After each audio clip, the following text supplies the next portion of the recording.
Okay, hello, hi, and assalamualaikum to Madam FITRIAH. My name is Hazwani binti Ishak. I am from LG 240 Group 3BI. Well, we will be moving on to a slideshow presentation, a summary to an article that I use for my article review. Thank you.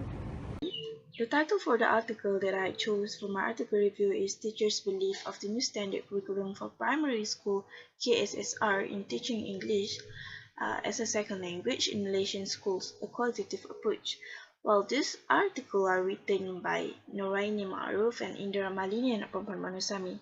They are both from the Faculty of Education of TESOL in University Kebangsaan Malaysia. So, what is this article mainly talks about? Well, this article mainly talks about the new curriculum, which is KSSR. Well, KSSR here stands for Primary School Curriculum Standard, while KBSR here stands for Integrated Primary School Curriculum. Well, KSSR was introduced in 2011 and replacing KBSR, which is the old curriculum that was used for all primary school in Malaysia. Well, KSSR began with year 1 in 2011 and fully implemented in 2016, which is a year ago. So what is this study talks about? This research study talks about two things, which is the teachers' belief in implementing KSSR, and second one is challenges faced by them in implementing KSSR in their schools. Okay, now we move on to why. Why here is the significance of the study. So there are two main significance of the study. The first one is to find out the teacher's belief towards KSSR. So the writers initially believed that if the teachers believe positively towards the implementation of KSSR, then the practices, which is the teaching and learning sessions in classroom, will be more effective. So they want to find out, is it aligned, the belief, is it aligned with their practices or not? And then the second one is to find out what are the challenges faced by the teachers. Here means that they want to know, did KSSR, the changing from KBSR to KSSR, challenge the teachers or not? What are the issues arises from the changing, and what are the cause by the issues arises from the switch from the changing of KBSR to KSSR. And now we move on to who. Who here is the sampling of the study. So 5 teachers that are different in educational background, schools, teaching experiences, and ethnicity. Why?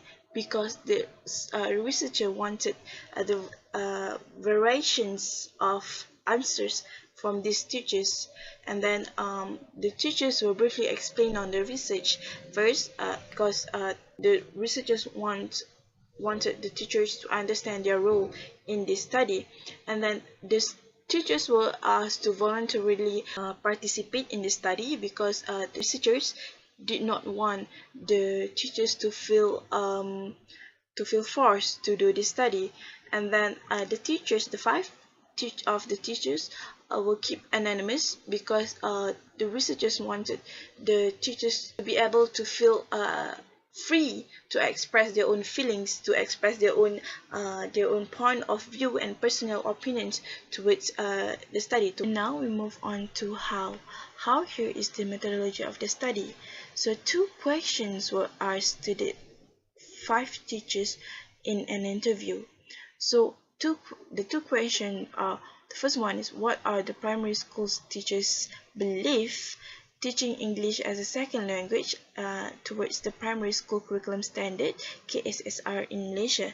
And the second question is, what are the challenges faced by the teachers? Okay, now we move on to the findings to question 1, which is to identify the teachers' belief towards KSSR. We can see that all teachers give positive attitudes toward KSSR. Why? Because they believe that KSSR better than KBSR, which is the old curriculum, and that KSSR is promising enough for the future, and KSR is holistic approach, so it is better than KBSR, and it is progressing towards less academic assessment, and it is also for better future. Well then, why they think that KBSR needs for change? Because KBSR, which is the old curriculum, is exam oriented. So learning in KBSR curriculums is all about how to achieve good grades in exam. And then KBSR also here nowadays becoming not relevant for the students, and KBSR also does not supply complete learning to the students. Okay, now we move on to the findings to question 2, which is the challenges faced by teachers. Okay, from the data collected, we can see that all of the teachers are having hard time on the early stage of the implementations. They agree that they does not have enough time for the changing. They are not ready for the changing from KBSR to SSR, and then they feel that they does not equip with enough explanation of KSR, and then they believe that they are having hard time to prepare for the lesson for teaching and learning.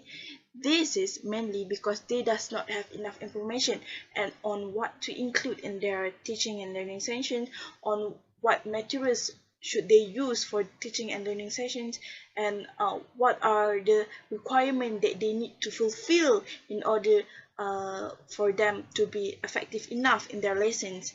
And then the fourth one is that they think that school administration hardly play their role in helping the teachers. Well, school the principals or the admin should play their role in keeping the teachers fully equipped with the new curriculum. The last one is that all of them agree that they does not given enough information, time, and training for them to change from KBSR to KSSR. So now we move on to the last part, which is the conclusion. So in conclusion, the writers of the article mentioned that from the findings, they could conclude that the teachers' belief does not align with their practices, while some also worried that KSSR will face the same endings like PPSMI program. The PPSMI program is the teaching and learning maths and science in English, which does not end well.